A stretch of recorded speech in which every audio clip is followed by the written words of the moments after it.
en la opinión de... Y vamos con el comentario de Fernando Carrillo. Fer, bienvenido, buenos días. ¿Qué tal? Buenos días, Joaquín. Buenos días, auditorio. Pues vamos a hablar de la metamorfosis de la mafia del poder. Y mi diagnóstico de tipo político es que estamos frente a una elección de suma cero. ¿Por qué? Porque tenemos no solo ningún candidato ideal o idóneo para que ofrezca un cambio real, verdadero, que beneficie a todos los mexicanos, de manera que aprovechemos nuestras virtudes y superemos nuestros defectos. Es una elección como nunca, donde todos tienen, los defectos de todos los candidatos son de una gravedad superior a sus virtudes por la naturaleza de estos. Y me refiero a la corrupción. No hay quien se escape de este flagelo. Los antecedentes. Tenemos un candidato que va por su tercera contienda y en las dos pasadas le robaron la elección. Aquí yo lo he dicho claro y abiertamente. En procesos evidentemente manipulados, donde vimos fenómenos como poderes ficticios o poderes fácticos, operando a favor de un candidato y en contra de otros. Los medios de comunicación más influyentes operando campañas a favor y en contra. Los principales encuestadores del país manipulando sus resultados. Usaron los tradicionales y más ingeniosos medios de fraude disponibles en ese momento, desde la compra de credenciales del lector hasta neuromarketing. Resultado, AMLO perdió, aun cuando en realidad de facto ganó. Vamos, le robaron la elección. Hoy AMLO es el candidato puntero. Sin embargo, todo contra lo que luchó hoy opera a su favor. Por ejemplo, su principal bandera es la lucha contra la corrupción y la mafia del poder, causante de esta. De todos los males de la nación, que es un diagnóstico con el que coincido en buena parte y yo creo que la mayoría de los mexicanos, bueno, pues es la corrupción, en efecto. Peña Nieto no solo le robó la elección anterior, sino que ha sido el presidente más impopular en décadas y uno de los que encarnan a la corrupción de mejor forma. Fue AMLO un detractor formidable y el más fuerte en el país de la reforma energética, esta privatización del petróleo. Siempre estuvo en contra de la apertura del sector energético, a la que describía como el robo de todos los tiempos. AMLO ha dicho que de ganar la presidencia de México, revisará los contratos petroleros que el país ha firmado tras la apertura del sector. Esto lo estuvo diciendo muchos años. La entrega del sector energético a las empresas petroleras extranjeras es muy grave. Nos va a dejar sin nada. Es un despojo. Es dejar sin nada a nuestros hijos, a nuestros nietos. Así tal cual lo comentaba. Igual dijo, si se entrega el petróleo a particulares, nacionales y sobre todo a extranjeros, no habría posibilidad de sacar adelante a nuestro país. Así está el dilema. Si se privatiza, se cancela en definitiva el futuro para millones de mexicanos. Otra frase de él, estoy absolutamente convencido de que privatizar el petróleo, reformar el artículo 27, es traicionar a la patria. Hay que llamar a las cosas por su nombre. La reforma energética de 2014 de hecho no tuvo un consenso social amplio. Por ello, millones de personas coincidieron más con la postura de Andrés Manuel que con la visión de los grandes circuitos financieros. Grandes franjas de la población consideran que la reforma implica una entrega del patrimonio petrolero, percepción que se fortalece con el incesante incremento del precio de las gasolinas, el gas y la electricidad. Recordemos que no hubo debate público para esta reforma. Peña Nieto no la anunció durante su campaña y armó el Pacto por México como instrumento de concertación popular extraparlamentario, donde se adoptaron decisiones fundamentales para el país que posteriormente se le impusieron de forma realmente autoritaria al Congreso. La reforma constitucional en la Cámara de Diputados se desahogó en unas cuantas horas y ni siquiera pasó por comisiones. Vamos, Andrés Manuel no creía y también denostó todas las encuestas en su momento. El empresariado, enriquecido por las políticas neoliberales de privatizaciones de Salinas, el famoso innombrable, y su caterva de ladrones y cómplices, pues encarnaban la nefasta mafia del poder y había que acabar con esta. La presidencia en turno, el PRIAN, las instituciones, son todo lo mismo, enemigos de la nación. ¿Qué pasó hoy? Todos hablan de que AMLO ha pactado con Peña Nieto recientemente al calor de la contienda electoral. Mi hipótesis es distinta. AMLO pactó con la mafia del poder hace más de 4 años, previo a la reforma energética. Los hechos. El candidato tabasqueño ingresó al Hospital Médica Sur con un cuadro de infarto agudo al miocardio el 4 de diciembre de 2013, justo cuando inició la discusión de la reforma energética del presidente Enrique Peña Nieto en el Senado. Para ese entonces, el tabasqueño ya había renunciado a su militancia en el PRD, se encontraba en el proceso de organización para que Morena recibiera su registro como partido y estaba listo para encabezar las cadenas humanas que bloquearían el Senado en la discusión de la reforma energética. El timing perfecto, ya que él era el único que podía descarrilar la reforma madre, la joya de la corona neoliberal. Pero se infartó y los reflectores cambiaron de posición hacia él y además se desarmó la resistencia y la principal oposición. No hay médico en el mundo que luego de un cuadro de infarto agudo al miocardio recomienda a su paciente siga haciendo campaña a la presidencia.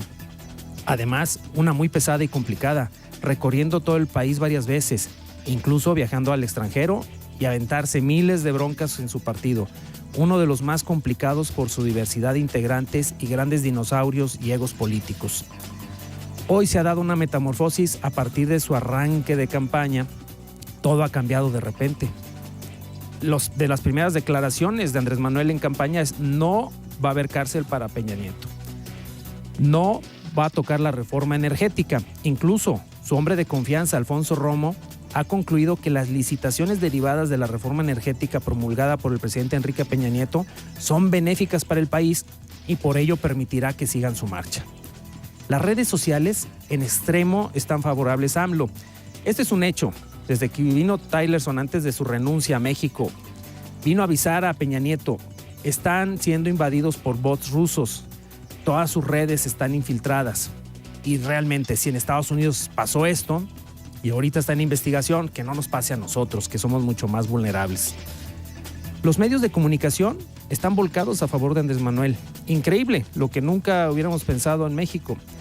Empresarios favorecidos por Salinas, como el mismo Alfonso Romo, que fue el mandamás de las semillas en México, Ricardo Salinas Pliego, de la comunicación y la televisora TV Azteca, Slim, ayer y hoy han trabajado en perfecta armonía con AMLO, quien desarrolló todo el proyecto del Centro Histórico del Distrito Federal en tiempo de gobierno de Andrés Manuel. Pues fue Slim con mucho dinero, apoyó bien y bonito aquel proyecto. El equipo de AMLO tiene todo, desde lo más corrupto del sistema político como Bartlett, quien tiró el sistema cuando Salinas se robó la elección contra Maquio y Cárdenas, hasta los más depurados prestanombres y generales neoliberales de Salinas y Zedillo, como Esteban Moctezuma Barragán, Santiago Levy, y bueno, se habla hasta de Guillermo Ortiz, que parece increíble, pero bueno, pues no se han dado los desmentidos como hubiéramos querido escucharlos. Entre otras sorpresas que vienen, no solo hay cambio, sino una regresión criminal y corrupta. Bueno, las encuestas es un tema aparte. Las encuestadoras que erraron a favor de Enrique Peña Nieto en 2012 ponen a AMLO arriba hoy más de 20 puntos sobre el segundo lugar, Anaya. El promedio de los ejercicios demoscópicos de diversas casas encuestadoras dan la victoria a AMLO por al menos 9.71 puntos porcentuales, margen muy superior a las 3 últimas elecciones presidenciales. Sin embargo, algunas de esas encuestadoras que hoy anticipan la victoria del político tabasqueño tienen un pasado gris. Durante los comicios de 2006 y de 2012, muchas cerraron en sus resultados. Por ejemplo, cuando en 2012 Enrique Peña Nieto se convirtió en presidente con un margen de victoria de 6.5 puntos porcentuales sobre AMLO, las encuestas indicaron que ganaría por entre 11 y más de 20 puntos, a según. Se parece mucho a este escenario actual. Desde agosto de 2015, que estaban en 12%, hasta diciembre de 2017, que andaba en 18% AMLO, estuvo a la cabeza, muy estable, y parecía que ya era imposible que se moviera más. Nadie le apostaba a que subiera en las encuestas. El promedio de resultados de los ejercicios demoscópicos de Buendía y Laredo, Consulta Mitofsky, Grupo Reforma, el Gabinete de Comunicación Estratégica, además de encuestas atribuidas a la Presidencia de la República, plantean que el tabasqueño saldrá victorioso con al menos 9.71 puntos. 9.71 puntos y máximo 23 puntos porcentuales de ventaja sobre su opositor más cercano. En 2012, de las más prestigiadas casas encuestadoras de México, obtuvieron porcentajes con amplio grado de error sistemático. Los ejercicios demoscópicos anticiparon que el Partido Revolucionario Institucional ganaría entre 11 y más de 20 puntos porcentuales, lo que no sucedió. En total, en 2012, 3 encuestadoras hicieron públicas sus estimaciones. Refiere un análisis realizado por la Universidad de Houston, en Texas, la Universidad de California en San Diego y el ITAM. Según sus datos, 8 encuestas sobreestimaron a Enrique Peña Nieto, 7 subestimaron a López Obrador y 3 a Vázquez Mota. Los datos de estos investigadores no solo refieren errores sistemáticos en 2012, sino también en las elecciones de 2006. Y el problema subyace, como apuntan, en la logística de muestreo y en la metodología utilizada para hacer las mediciones. El problema está en gran medida en el tamaño de la calidad de las muestras de las casas encuestadoras que éstas utilizan.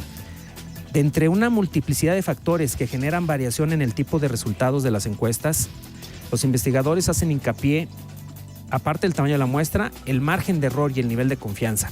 Si la muestra no es adecuada, el margen de error es mayor y por tanto el nivel de confianza será menor. La gente se sube al carro ganador y los ciudadanos sí se dejan influir por las encuestas, que no deberían de ser motivo de propaganda política, como muchas veces sucede. Durante la campaña electoral, algunas empresas encuestadoras cometieron errores sistemáticos que son vergonzosos y en caso de algunos otros hasta pudieran tipificarse como fraudes. Durante meses nos estuvieron engañando diciendo que iba a ganar el PRI, que iba a tener 60% de diputados. Estos encuestadores que fallaron por 15 puntos o más en la encuesta presidencial, pues se disculparon después. Eso es lo más sorprendente. Se disculparon. Están los testimonios en YouTube, están en la prensa escrita. Se disculparon y dijeron, nos equivocamos. Yo que me dedico a las encuestas hace más de 30 años, es imposible equivocarse si haces un buen trabajo de manera profesional. En México, por lo menos, yo creo que se debe discutir quién paga las encuestas, pues son proyectos que cuestan entre 5 y 10 millones de pesos. Cada cuestionario incluso se vende entre 250 y 300 pesos. Carísimo. Hoy es cierto, Andrés Manuel va arriba entre 9 y 12 puntos reales, no 20, 25 o 30 puntos como manifiesta la mayoría. Entonces, bueno, es una ventaja, es cierto, la reconocemos, la hemos reconocido siempre en 2006, 2012, pero de ahí a que hoy estén pues todos estos medios operando a favor, como antes lo hicieron en contra de él, pues no deja de ser bastante sospechoso. Muy bien, bueno, pues es el comentario, Joaquín. Tu contacto, Fer. Sí, con todo gusto. Estamos en Fernando Carrillo L en YouTube, en www.fernandocarrillo.org y en el 915-2831, a sus órdenes. Muchas gracias. No, gracias a ti. Eres bienvenido, Fernando Carrillo, comentarista en Buenos Días, Aguascalientes.